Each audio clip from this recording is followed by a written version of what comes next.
Hello guys, welcome back to our channel. நான் தான் உங்கள் குரு. நாம இன்னைக்கு இதுல பார்க்க போகிறது சிவில் வார் அப்படிங்கிற ஒரு ஆக்ஷன் த்ரில்லர் ட்ராமா எப்படி இருக்குது அப்படிங்கிறத இதுல பார்க்க போகிறோம். ஸோ இந்த படம் ரீசெண்டாக தான் தியேட்டர்ஸில் ரிலீஸ் ஆச்சு, அதுவுமே ஐமேக்ஸில் ரிலீஸ் ஆச்சு. ஸோ அந்த படத்தை இப்போ தமிழ் டப்பிங்கோட அமேசான் ப்ரைமில் வந்து பார்த்தீங்கன்னா ஸ்ட்ரீம் பண்ணியிருக்காங்க. ஸோ இப்போ படம் பார்க்கறதுக்கு எப்படி இருக்குது, படத்தோட தமிழ் டப்பிங் எப்படி இருக்குது அப்படிங்கிறதெல்லாம் இந்த வீடியோவில் டீட்டெயிலாக பார்த்துடலாம். அண்ட் ஆல்சோ இந்த படம் பார்க்கலாமா இல்லையா, எல்லா சைட்லையுமே வந்து பார்த்தீங்கன்னா நெகட்டிவ் ரிவ்யூஸ் வந்து தமிழ் ஆடியன்ஸ் கிட்ட நிறைய வந்து ஷேர் ஆகிட்டு இருக்கு. ஸோ அதெல்லாம் டீட்டெயிலாக பார்க்கலாம். அதுக்கு முன்னாடி இந்த படத்தோட கதை என்னங்கிறது ஃபஸ்ட் லைட்டாக சிம்பிளாக பார்த்துருவோம். படத்தோட ஸ்டார்டிங்லேயே வந்து யூஎஸில் வந்து சிவில் வார் நடந்துட்டு இருக்கு அப்படிங்கிற மாதிரி காமிக்கிறாங்க. ஸோ மக்களுக்கும் மிலிட்ரிக்கும் வந்து பயங்கரமான ஒரு போர் நடந்துட்டு இருக்கு. இந்த போர் எதனால நடந்துட்டு இருக்கு அப்படிங்கிறது எந்த விதமான எக்ஸ்பிளனேஷனும் கிடையாது. அண்ட் ஆல்சோ இந்த போர் சுச்சுவேஷனில் வந்து ஒரு 4 ரிப்போர்ட்டர்ஸ் வந்து பிரசிடென்ட்டை இன்டர்வியூ எடுக்கிறதுக்காக வாஷிங்டன் போகிறதுக்காக காரில் ட்ராவல் பண்ணிட்டு இருக்காங்க. இவங்க ட்ராவல் பண்ணும்போது என்னென்ன விஷயங்களை ஃபேஸ் பண்ணுறாங்க, கடைசியாக வந்து பிரசிடென்ட்டை போய் இன்டர்வியூ எடுத்தாங்களா இல்லையா, அண்ட் அங்கே என்ன நடக்குது அப்படிங்கிறதா இந்த படத்தோட மொத்த கதைன்னு சொல்லலாம். இப்போ இந்த படம் பார்க்கறதுக்கு எப்படி இருக்குது அப்படின்னு கேட்டிங்கன்னா, ஒரு நல்ல ஒரு விஷுவல் எக்ஸ்பீரியன்ஸ் இந்த படத்துல இருந்து கண்டிப்பாக கிடைக்கும். பிகாஸ் இந்த படத்தில் இருக்கிற ஒவ்வொரு ஃபுட்டேஜை பார்க்கும்போதும் ஒரு லைவ் ஃபுட்டேஜாக அப்படியே கேப்சர் பண்ணி நம்ம பார்க்குற ஒரு ஃபீலை கொடுக்குற மாதிரி தான் படத்தை ப்ரெசென்ட் பண்ணியிருப்பாங்க.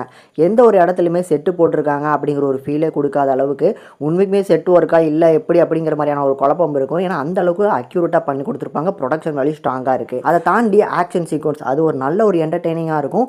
அண்ட் ஆல்சோ வந்து எல்லா ஆக்ஷன் சீக்வன்ஸ்லேயும் வந்து அந்த சவுண்ட் எஃபெக்ட்லாம் பிரம்மாண்டமாக இருக்கும். நீங்கள் ஹெட்செட்லாம் போட்டு கேட்டிங்க அப்படின்னா ஒரு நல்ல ஒரு என்கேஜிங்கான ஒரு ஃபீல் வந்து அந்த ஆக்ஷன் போர்ஷனில் நீங்கள் ஃபீல் பண்ணலாம். இப்படி ஒரு நல்ல ஆக்ஷன் மூவியை பார்க்கணும்னு நினைக்கிற ஆடியன்ஸுக்கு ஒரு மஸ்ட் வாட்சபிளான ட்ரீட்டபிள் மூவி தான் இந்த மூவி. ஆனால் இந்த படத்தில் இருக்கிற சில கேள்விகள் உங்களுக்கு எழுப்புச்சு, அந்த கேள்விகளுக்கு எனக்கு ஆன்சரே கிடைக்கல அப்படின்னு நினச்சிட்டு இருந்தீங்க அப்படின்னா இந்த படத்தை ட்ரை பண்ண முடியாது. ஏன்னா இந்த படத்தில் இருக்கிற கேள்விகளுக்கு பதிலே இல்லாமல் தான் படம் போய்கிட்டே இருக்கும் நிறைய போர்ஷன்ஸில். அதில் பர்டிகுலராக இந்த சிவில் வார் எதுக்காக நடக்குது, நடுவில் இந்த 4 ரிப்போர்ட்டர்ஸ் ட்ராவல் பண்ணும்போது நடுவில் அங்கங்கே நிப்பாட்டி வந்து ஃபோட்டோஸ் எடுப்பாங்க. ஆனால் அங்கங்கே வந்து அவங்க ரிப்போர்ட் எடுக்கும் போதும் ஒவ்வொரு இடத்துலையுமே அந்த வார் நடந்துட்டு தான் இருக்கும். யாராவது வந்து அடித்து தொந்தரவு பண்ணிட்டு இருப்பாங்க. அப்படிப்பட்ட சுச்சுவேஷனில் இவங்க 4 பேர் மட்டும் அவங்க யாருமே ஒன்றுமே பண்ண மாட்டேங்காங்க. ஒருவேளை வந்து ப்ரெஸ் நாங்கள் யாருமே பண்ணக்கூடாதா எப்படி பார்த்தோன்னா கண்டுபிடிக்கிறாங்க. அதுலேயுமே பர்டிகுலராக வந்து ஒரு ஆள் வந்து தொங்க போட்டு 3 பேரை உரிச்சிட்டு இருப்பான். ஸோ அந்த போர்ஷனில் வந்து நான் உங்களை ஃபோட்டோ எடுத்துக்குவான்னு சொல்லி நம்ம மெயின் கேரக்டர் வந்து பார்த்திங்கன்னா அவங்கள்ட்ட கேட்பாங்க. அதுக்கெல்லாம் வந்து பார்த்திங்கன்னா அவன் வந்து அந்தளவுக்கு துன்பப்படுத்துகிறவன்ட்ட தைரியமாக கேட்குறதெல்லாம் ஓகே. பட் அவன் எதுவுமே இவனை பண்ண மாட்டான் அப்படிங்கிற அந்த போர்ஷன்ஸ்லாம் அந்த லாஜிக் அடி வாங்குது. அதை தாண்டி அதுக்கப்புறம் வந்து ஒரு ஸ்னைப்பர் இங்கேருந்து வந்து வெயிட் பண்ணுவாங்க அந்த கில்லி சூட்லாம் போட்டுட்டு. அந்த போர்ஷன்ஸ்லையுமே ஒரு லாஜிக்கே இல்லாத மாதிரியான ஒரு போர்ஷன் தான் எனக்கு ஃபீல் ஆச்சு. இப்போ இந்த சைடில் அந்த போட்டிருக்க கில்லி சூட் போட்டிருக்கவங்க மிலிட்ரினே வச்சுக்கிறோமே. இப்போ இந்த காரில் வந்து நிற்காருங்க, அவங்களால நம்மளுக்கு தொந்தரவு வரும்னு சொல்லி இவங்க எடுத்தோன்னே அவங்களுக்கு கன் ஃபயர் பண்ணுற மாதிரியான போர்ஷன்ஸ் நான் வந்து ப்ரெஸ்ஸு எங்களை ஒன்றும் பண்ணாதீங்க அந்த மாதிரியான ஒரு போர்ஷன்ஸ் காமிச்சிருந்தாங்க.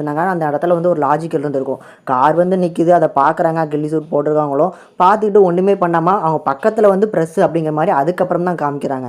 ஸோ இந்த மாதிரியான போர்ஷன்ஸில் லாஜிக் அடி வாங்கியிருக்கு. அது மட்டும் தான் இந்த படத்தோட நெகட்டிவ். மற்றபடி பார்த்து என்ஜாய் பண்ணுற மாதிரியான ஒரு நல்ல ஆக்ஷன் போர்ஷன்ஸ் கண்டிப்பாக என்ஜாய் பண்ணுங்கள். இந்த படத்துக்கு வந்து பார்த்தீங்கன்னா ஃபேமிலியோட பார்க்கலாமான்னு கேட்டிங்கன்னா நிறைய துன்புறுத்துற மாதிரியான காட்சிகள் நிறைய வந்து பார்த்தீங்கன்னா காட்சிகள் இருக்குது. அதனால ஃபேமிலியோட பார்க்காதீங்க. அடல்ட் கண்டென்ட் கிடையாது. அதனால வந்து தனியாக உட்காந்து பார்த்து என்ஜாய் பண்ணுங்கன்னா என்னோட ப்ரிஃபரன்ஸில் சொல்லுவேன். இந்த படத்துக்கு நம்ம சேனல் ரேட்டிங்னு பார்க்கும்போது 5க்கு 2.75 வரைக்கும் ரேஷியோ கொடுத்துருக்கோம். முடிஞ்சால் கண்டிப்பாக ட்ரை பண்ணி பாருங்கள். ஆக்ஷன் சீக்வன்ஸ் நல்ல ஒரு என்டர்டெயினர் கொடுக்கும்.